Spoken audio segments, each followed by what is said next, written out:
Alexander the Great had conquered the known world. His army had crushed the mighty Persian Empire, toppled ancient dynasties, and struck fear into every civilization from Greece to Afghanistan. These were soldiers who had marched 22,000 miles without a single major defeat. But when they reached the banks of the Hydaspes River in India, hardened veterans who had faced death 1,000 times began weeping like children and begging to go home.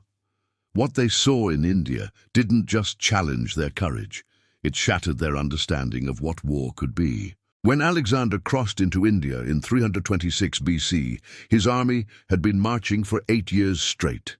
They had conquered every enemy from the Mediterranean to the Hindu Kush mountains. These weren't ordinary soldiers. They were the most elite fighting force ever assembled. The Macedonian phalanx was considered invincible, their cavalry unstoppable, their siege engines unmatched. But India was different. This wasn't another Persian satrap or a tribal confederation. This was a subcontinent with millions of people, sophisticated military technology, and warrior traditions that went back thousands of years. And the first sign that something was terribly wrong came before they even fought their first battle. The scouts returned with reports that didn't make sense. Enemy armies with hundreds of war elephants, cities larger than anything they'd seen in Persia.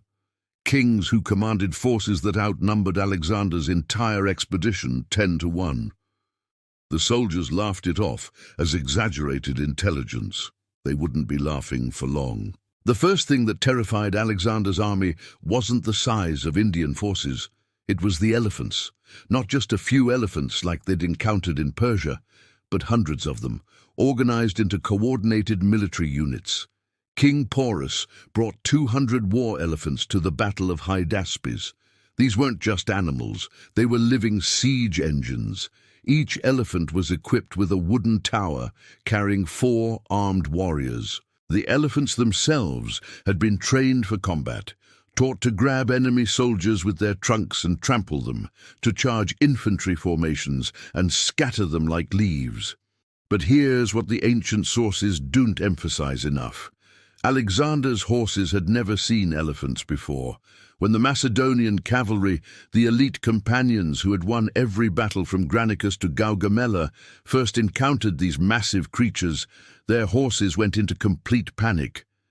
Horses that had charged into Persian, scythed chariots without flinching now refused to advance. Some threw their riders and fled. Ptolemy, one of Alexander's generals, wrote that the sound was unlike anything they had experienced. Hundreds of elephants trumpeting in unison, the ground shaking under their massive feet. The psychological impact was devastating. For the first time in their careers, Alexander's veterans faced an enemy that made them feel small and helpless. But the elephants were just the beginning. What truly terrified Alexander's army was the sheer scale of Indian military power. When they defeated King Porus, they captured intelligence about what lay ahead, and the numbers were staggering. The Nanda Empire, which controlled the Ganges Valley, reportedly had an army of 200,000 infantry, 80,000 cavalry, 8,000 chariots, and 6,000 war elephants. To put this in perspective, Alexander's entire expeditionary force was maybe 50,000 men, and that was after recruiting local allies.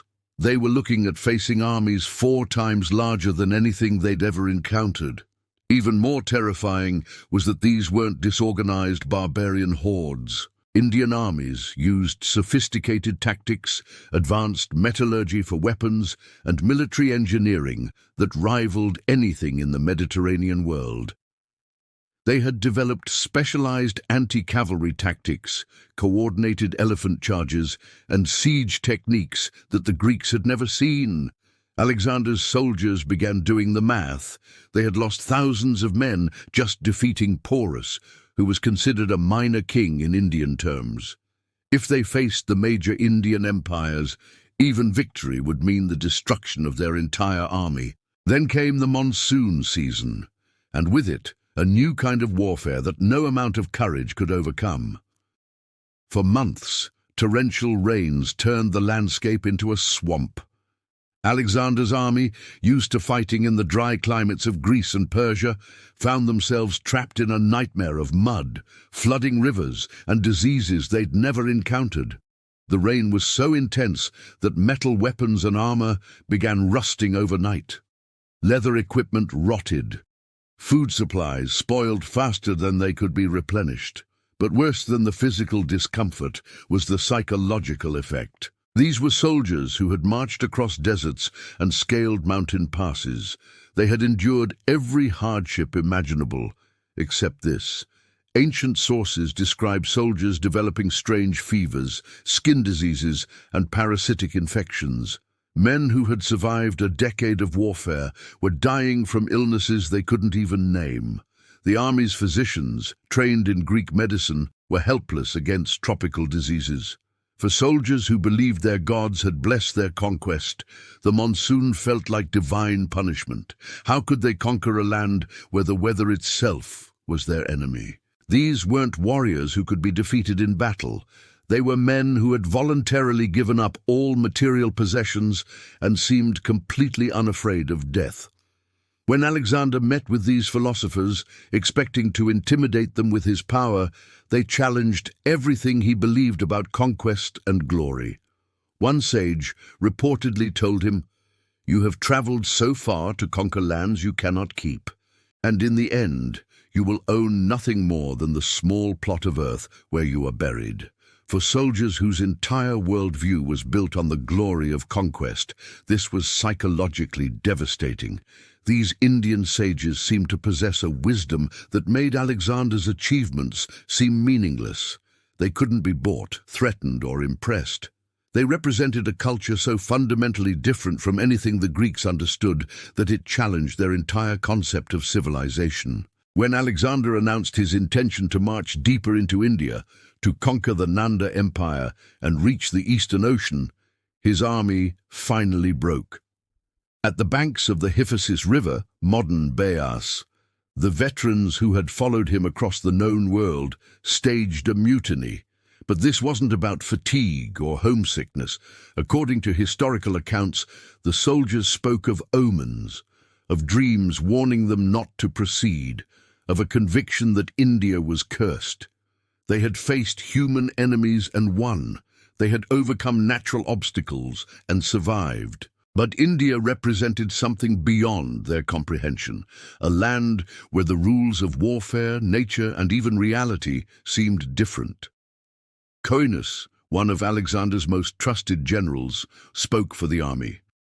"Sir, if there is one thing above all others a successful man should know, it is when to stop."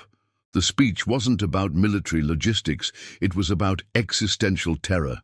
These battle-hardened veterans had seen something in India that broke their spirit. Alexander's retreat from India wasn't a strategic withdrawal, it was a psychological defeat. The man who had never lost a battle was forced to turn back not by enemy action, but by his own army's refusal to continue. Even during the withdrawal, disaster followed them.